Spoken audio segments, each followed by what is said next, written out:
श्रावण में अगर मान लो एक दिन आपका निकल भी गया, 2 दिन आपके छूट भी गए, कोई दिक्कत की बात नहीं। जो पेड़ तुम्हारे यहां लगा हो, जो पौधा तुम्हारे यहां लगा हो, जो वृक्ष तुम्हारे यहां लगा हो, जो क्यारा तुम्हारे यहां, कुंडी तुम्हारे यहां, उसी की मिट्टी को, उसी के पेड़ के नीचे, उसी पौधे के नीचे, उस मिट्टी को थोड़ा सा हाथ से उसको उठाकर एक लिंग की आकृति बना ले। उसमें जलाधारी बनाने की जरूरत नहीं, केवल लिंग की आकृति बनाकर उसी की पूजन वहीं कर कर पानी चढ़ाकर 15 से 20 मिनट बाद अपना काम करने के बाद उसी को उसी मिट्टी में विसर्जन कर दें अपनी कामना कर कर। देव अधिदेव महादेव 2 महीने के बाद क्या देगा ये वही जान सकता है। सोमवार के दिन तू मेरे मंदिर के दरवाजे पर चौखट पर बैठ जाना, और दूसरा प्रतिदिन शाम के समय पर तू बेलपत्री के पेड़ के नीचे बैठ जाना। जो तेरी बेल वृक्ष के नीचे सेवा करने आए, जो शंकर जी के मंदिर में सोमवार को जल चढ़ाने आए, उसका जो पात्र जल चढ़ाकर जब वो घर लेकर जाए, उसके पीछे पीछे, पात्र के पीछे पीछे तू जाना और उसके घर में लक्ष्मी का भंडार भरकर आए। लक्ष्मी बेलपत्र के वृक्ष के नीचे तू विराजमान हो जा। उस बेलपत्र के वृक्ष के नीचे जो बुआरी लगाए, सेवा करे, चाकरी करे, एक बेटी को जैसे बड़ा करते हैं वैसे बेलपत्री के वृक्ष को जो बड़ा करे, बेलपत्री के वृक्ष का जो पालन करे, पोषण करे, उसकी संभाल करे, उस बेलपत्री के वृक्ष को जैसे जैसे वो उन्नति करे वैसे वैसे उसके घर में समृद्धि बढ़ते जाए। उस जिसका खुद का मकान नहीं हो, खुद का मकान नहीं हो, किराए के मकान में रहते रहते जिंदगी बीत रही हो, खुद का नहीं, और बहुत दुख का जीवन चल रहा हो, बहुत कष्ट का जीवन, बहुत अपना खुद का कोई मकान नहीं, मान लो प्लाट है पर मकान बन नहीं रहा, या कोई प्रॉपर्टी अपनी नहीं बन रही, तो हम इस व्यासपीठ से कहना चाहेंगे कि एक प्रयोग अवश्य करिएगा, एक प्रयोग अवश्य। अपने आसपास के 5-6 बेलपत्र के वृक्ष देख लीजिए। अपने आसपास के नजदीक के 5-6 बेलपत्र के बड़े बड़े वृक्ष देख लो या छोटे वृक्ष देख लो। उन 5-6 वृक्ष को धीरे धीरे उनकी सेवा करना प्रारंभ करो, उन वृक्षों को बड़ा करना प्रारंभ करो, उन वृक्ष के नीचे सफाई करना प्रारंभ करो, उन वृक्ष को जल देना प्रारंभ करो, उन वृक्ष को आप खाद देना प्रारंभ करो, उन वृक्ष की सेवा संभाल करना प्रारंभ कर दो, उस वृक्ष के नीचे बुआरी काटना प्रारंभ कर दो, झाड़ू लगाना प्रारंभ कर दो, उस वृक्ष के नीचे सफाई करना प्रारंभ कर दो। उस बेलपत्री के 5-6-7 वृक्ष को आप गोद ले लो। गोद लेना मतलब मैं इसकी सेवा करूंगा, मैं इसमें जल दूंगा, मैं इसके खाद दूंगा, मैं इसकी सेवा करूंगा, कुछ मत करो, बस केवल इस शरीर से उस बेलपत्र के वृक्ष की सेवा करना रोज प्रारंभ कर दो। 6 महीना इंतजार करना और 6 महीना लगातार सेवा करना, 7वां महीना आपका और हमारा, और बताना कि भोलेनाथ ने प्रॉपर्टी दिलाई कि नहीं दिलाई और आगे बढ़ा है।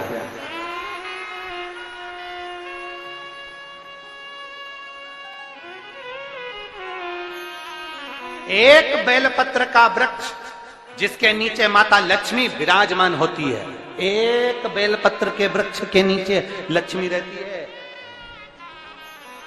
दुनिया के लोग कहते हैं लक्ष्मी जी का दिन कौन सा है, बोलो जम के जल्दी से।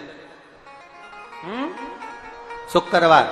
दुनिया के लोग कहते हैं लक्ष्मी जी का दिन शुक्रवार है, पर माता लक्ष्मी से पूछा जाए कि तुम्हारी माता ख्याति देवी नारायण भगवान के साथ तुम्हारी शादी नहीं कर रही थी, शंकर को लक्ष्मी दे रही थी, तब तुमने भगवान शंकर से विनती करी, भोले बाबा मैं नारायण से प्रेम करती हूं, भगवान नारायण से मेरा विवाह हो। तो माता ख्याति देवी से शंकर भगवान ने विनय कर कर कहा कि लक्ष्मी जी का विवाह नारायण के साथ कर दिया जाए। भगवान नारायण के साथ जब लक्ष्मी जी का विवाह हो गया, तब लक्ष्मी जी हाथ जोड़कर बोलती हैं, बाबा मेरा विवाह नारायण के साथ हो गया, पर मैं आपके चरणों की सेवा करना चाहती हूँ, बाबा आप कृपा करिए कि मैं क्या करूं आपके लिए। शंकर भगवान कहते हैं, लक्ष्मी बस 2 चीजें कर दे, एक सोमवार के दिन तू मेरे मंदिर के दरवाजे पर चौखट पर बैठ जाना, और दूसरा प्रतिदिन शाम के समय पर तो बेलपत्री के पेड़ के नीचे बैठ जाना। जो तेरी बेल वृक्ष के नीचे सेवा करने आए, जो शंकर जी के मंदिर में सोमवार को जल चढ़ाने आए, उसका जो पात्र जल चढ़ाकर जब वो घर लेकर जाए, उसके पीछे पीछे, पात्र के पीछे पीछे तू जाना और उसके घर में लक्ष्मी का भंडार भरकर आए। लक्ष्मी बेलपत्र के वृक्ष के नीचे तू विराजमान हो जा।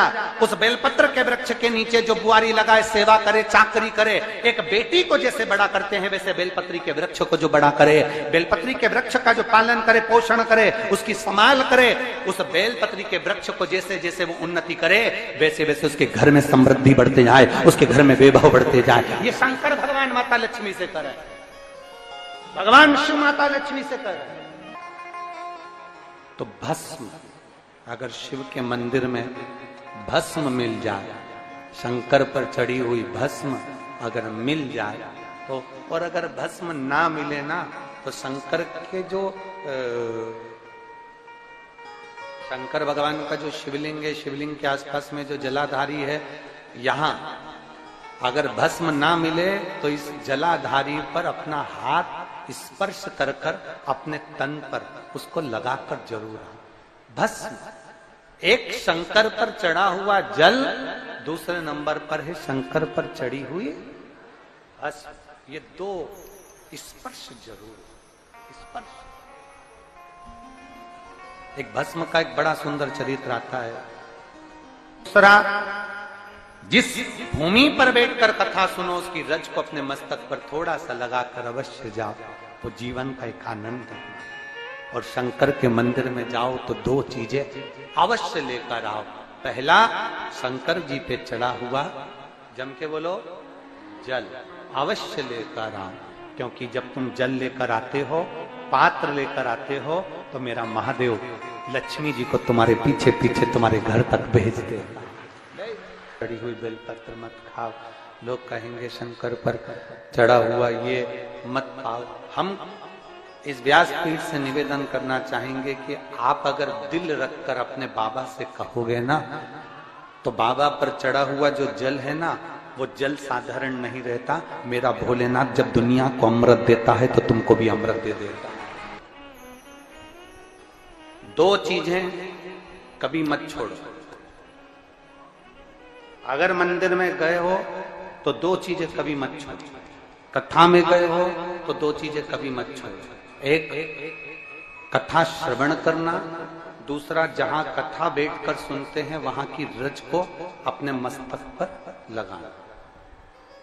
कथा सुनने के बाद आप यहां से जाओ, भले दरी बिछी है, आसन बिछा है, कारपेट बिछा है, उस पर अपना हाथ फेर कर उस रज को अपने मस्तक पर जरूर लगाओ। क्योंकि शिव पुराण में, भागवत पुराण में, स्कंद पुराण में, कुर्म पुराण में, नर्मदा पुराण में, लिंग पुराण में, नारद पुराण में, ब्रह्म वैवर्त पुराण में, जितनी भी पुराणे हैं, सब पुराणों में लिखा है कि जिस स्थान पर बैठकर हम भगवान की कथा को सुनते हैं, उनको याद करते हैं, जितनी देर हम उनको याद करते हैं, उतनी देर वो परमात्मा उस स्थान पर बैठा हुआ रहता है।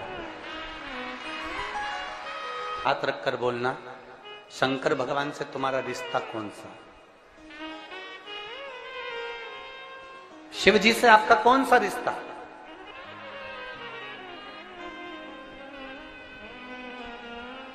शंकर भगवान को आप क्या मानते हो?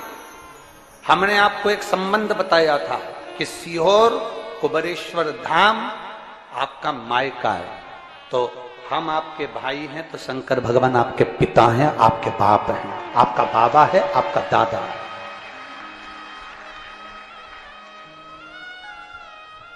अब आपसे हम प्रश्न करें, उत्तर मेरी कुरुत की बहनें भी देंगी और मेरे जीजा उन भी देंगे, और मेरी बेटियां और मेरे बेटे देंगे उत्तर। आपसे प्रश्न करें, अगर बेटी को दुख होगा तो क्या वो अपने बाप से नहीं कहेगी? बोलो तो जम के। बेटी को तकलीफ है, वो अपने बाप से ना कहेगी। बेटे को तकलीफ है तो वो अपने पिता से, अपनी मां से नहीं कहेगा, मम्मी मुझे ये तकलीफ है, पापा मुझे ये दुख है, मां मुझे ये तकलीफ है, पिताजी मुझे ये कष्ट है। क्या वो अपने माँ बाप से नहीं कहेंगे? क्या वो अपने माँ बाप से विनय नहीं करेंगे? और मां पिता, फिर उसके करीब में, उसके नजदीक में जो भी होता है वो माँ बाप निकाल कर उसको दे देते हैं, माता पिता उसको दे देते हैं। माता लोग कहते हैं कि शंकर जी पे चढ़ा हुआ जल मत पियो, लोग कह देते हैं शंकर जी पे चढ़ी हुई बेलपत्र मत खाओ।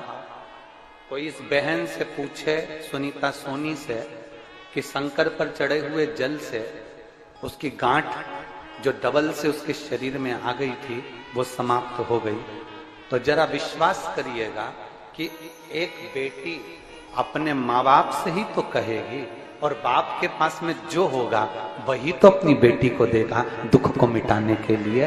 तो मेरे शंकर भगवान के पास तो उसका चढ़ा हुआ जल है।